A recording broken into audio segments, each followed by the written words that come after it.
What if the man everyone thought was running Cash Money was never actually the man in control? For decades, Birdman was the face of Cash Money Records. The flashy cars, the jewelry, the interviews, the larger-than-life personality, everybody knew Baby. But behind the scenes was his older brother, Ronald "Slim" Williams. Slim rarely needed the spotlight. While Birdman handled the public image, Slim was known as the quieter figure involved in the business side of the empire. And that difference between the two brothers became one of the most fascinating stories in hip-hop. Cash Money came out of New Orleans in the early 1990s, built from street hustle into one of the most powerful record labels in rap history. But the real transformation came in 1998, when Cash Money signed a landmark distribution deal with Universal. The deal helped Cash Money keep significant control over its masters and finances, something that was highly unusual for a young independent label. Then came the artists who changed everything. Juvenile exploded with Back That Ass Up, while B.G. Turk and Lil Wayne formed the Hot Boys. Suddenly, Cash Money wasn't just a New Orleans label anymore. It was becoming a national powerhouse. Juvenile's success was especially remarkable. His album 400 Degrees eventually became a massive commercial success, turning him into one of the biggest names in Southern hip-hop. But behind the platinum records was another story: disputes over money and contracts. Juvenile eventually left Cash Money after disagreements over his earnings and business relationship with the label. And he wasn't alone. Manny, one of the producers most responsible for creating the classic Cash Money sound, eventually separated from the label after disputes involving money and business. B.G. and Turk also had their own problems with Cash Money. Over the years, lawsuits and royalty disputes involving artists and producers repeatedly put the label under a microscope. And this is where the story becomes complicated. Because publicly, most of the attention always went toward Birdman. But Slim remained much more difficult to see. Then came the artist who would take Cash Money to another level, Lil Wayne. Wayne wasn't simply another successful artist. He became the foundation of Young Money and eventually helped introduce the world to Drake and Nicki Minaj. Together, Wayne, Drake, and Nicki became one of the most powerful combinations in modern hip-hop. Cash Money's success became enormous. But eventually, Wayne and Birdman reached a breaking point. In 2015, Lil Wayne filed a lawsuit seeking $51 million, accusing Cash Money of withholding money and failing to fulfill contractual obligations.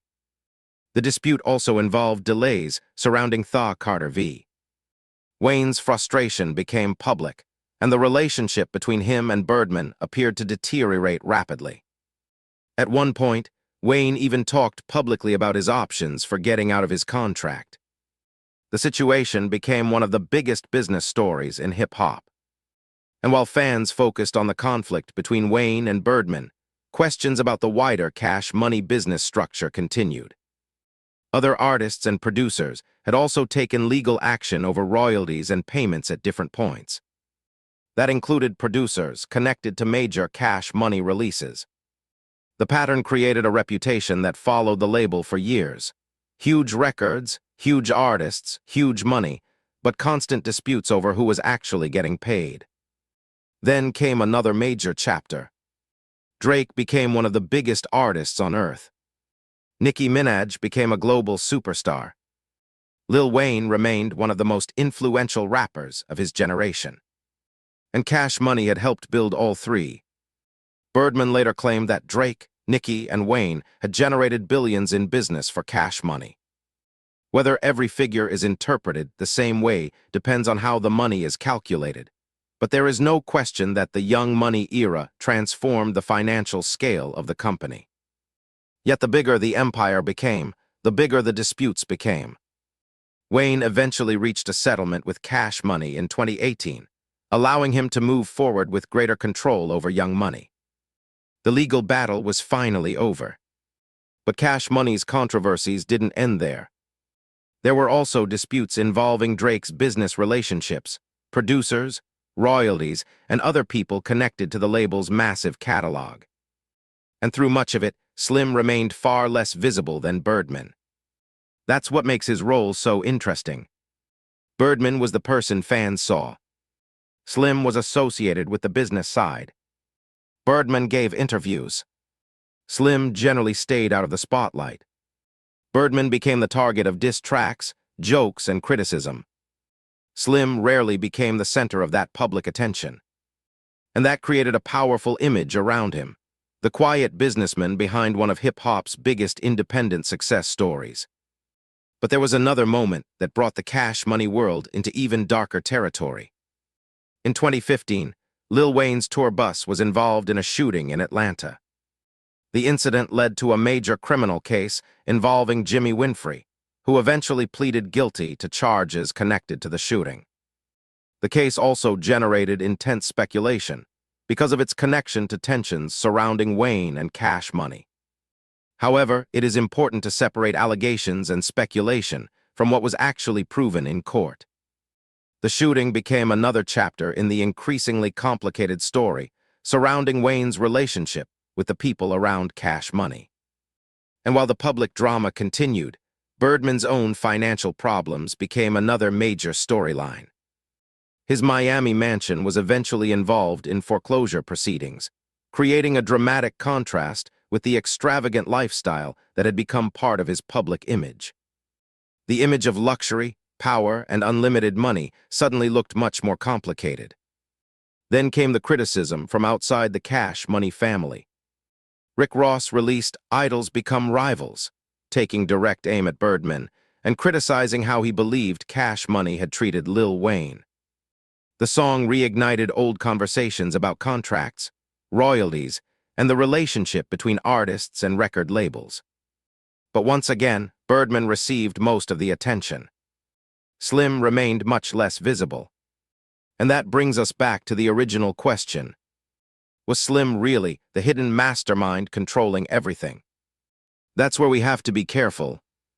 There is plenty of mythology surrounding Cash Money, and not every dramatic claim made about Slim has been proven. But one thing is undeniable. Ronald "Slim" Williams was a foundational figure in building Cash Money Records into a major hip-hop institution. He helped create the business structure that allowed the label to survive multiple generations of artists. From Juvenile and the Hot Boys to Lil Wayne to Drake and Nicki Minaj, Cash Money became one of the most influential labels in hip-hop history. And perhaps the most fascinating part is that Slim never needed to become the loudest person in the room. Birdman became the face. Wayne became the superstar. Drake became a global phenomenon. Nicki became a rap icon. But behind the history of Cash Money stands the quieter figure who helped build the company from the beginning. The man most fans rarely saw. Ronald "Slim" Williams. So was Birdman really the boss? Or was Slim the quiet force behind the empire? The truth is probably more complicated than either version. Cash Money wasn't built by one man. It was built through partnerships, artists, producers, executives, business deals, and an aggressive approach to the music industry. But one thing is certain, the Cash Money story changed hip-hop forever. And even after decades of lawsuits, disputes, breakups, and controversies, the Cash Money name still carries weight. Because sometimes the person making the most noise isn't the person making the biggest decisions. And in the story of Cash Money Records, that may be the most important lesson of all.